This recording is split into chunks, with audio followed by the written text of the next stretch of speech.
The great value of any of these kinds of conferences is that people come together. It's not the people standing on the stages with their big ideas, but it's the interaction, it's the friendships we make, it's the people we get to know that really is the source of the big ideas and great thinking.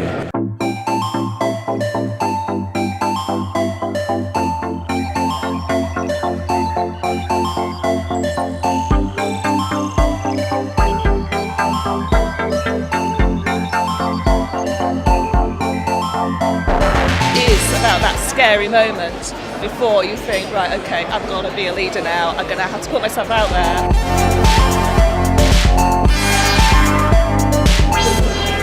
Having the vision of what the future is, having that clear vision of that future. So it doesn't mean, so you live in the moment, but you understand the future that you're working towards. I think one of the things that's really stuck with me is definitely what Steve said about making it simple, that leadership doesn't need to be complicated. Nuts and bolts approach from Steve Radcliffe in the morning. So you feel it's like a tool bag. You can sort of grab the thing, take it home.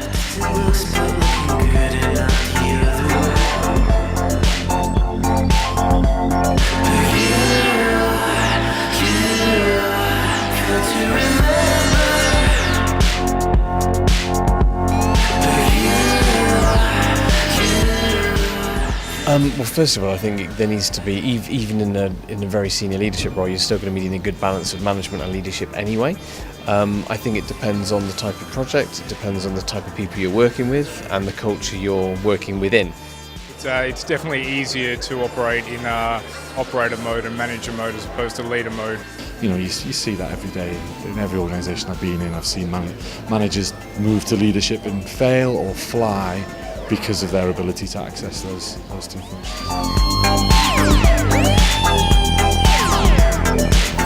So by building relationships with people is the most important thing you can do, and having a personal connection with them as well. I think it's very important.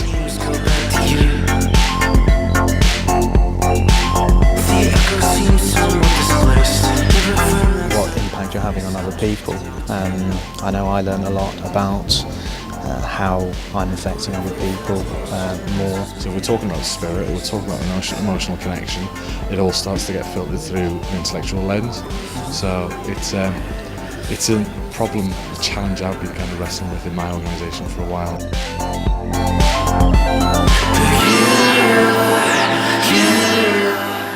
Yes, I think for a leader you should have spiritual energy, and I think all aspects of it are important obviously, but spiritual and emotional, because you're trying to motivate the team that's with you and engage them as well as keep yourself engaged.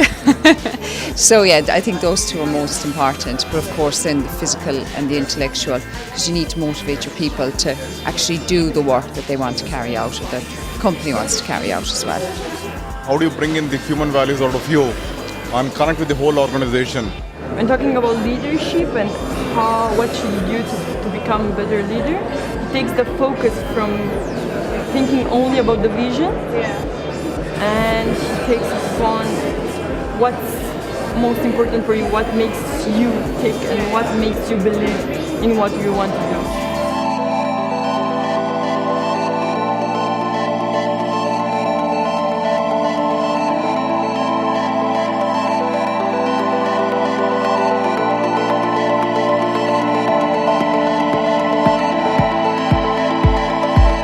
And then, of course, you've got the more strategic and almost spiritual side, intellectual side of the Synec presentation. I thought it was a great balance.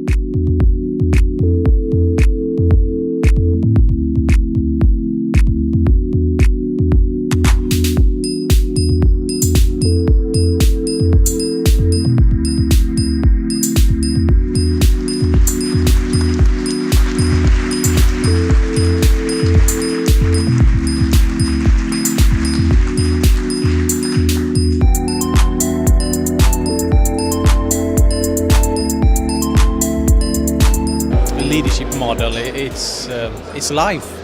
So it's really inspiring. So people just get locked into this, well, the limbic system, where you get all kinds of bad behaviour happening because people feel constantly under stress for the reasons that were discussed. Yeah, so I mean the way that our body physically manifests our thoughts is really what he's talking about. I love that idea. I love the fact that we do things to manage that and be conscious of it and work with it.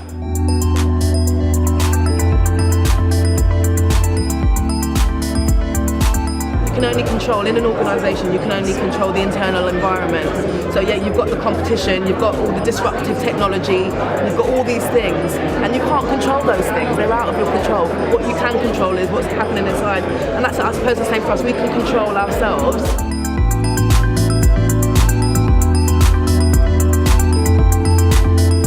I think it's absolutely fascinating, sort of going back down to the sort of building blocks of chemicals and how they underpin our approach and how we feel about life. Often, one of the issues you have when people are doing talks on leadership is they talk about ways to do things, and that approach isn't always a way which works for you. And I think there's a lot of people in that situation. They're going to work every day and they're not connected with who they are or why they're doing it. So he's saying, these are the facts. This is how our body works. This is who we are as human beings. And if we don't change, we're destroying ourselves, basically.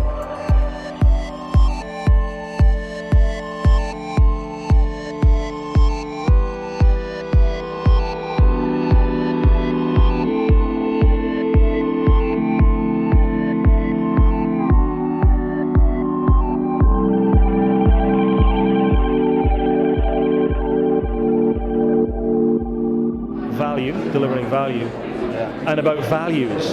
Take care of each other, he said. Value and values. Absolutely believe that to be true. The feminine appearing in leadership, what Carl Jung called the anima, the feminine part of the organisation. Leadership is not something that's observable immediately. Leadership is something that emerges over time, and it has to be worked on and it has to be prepared.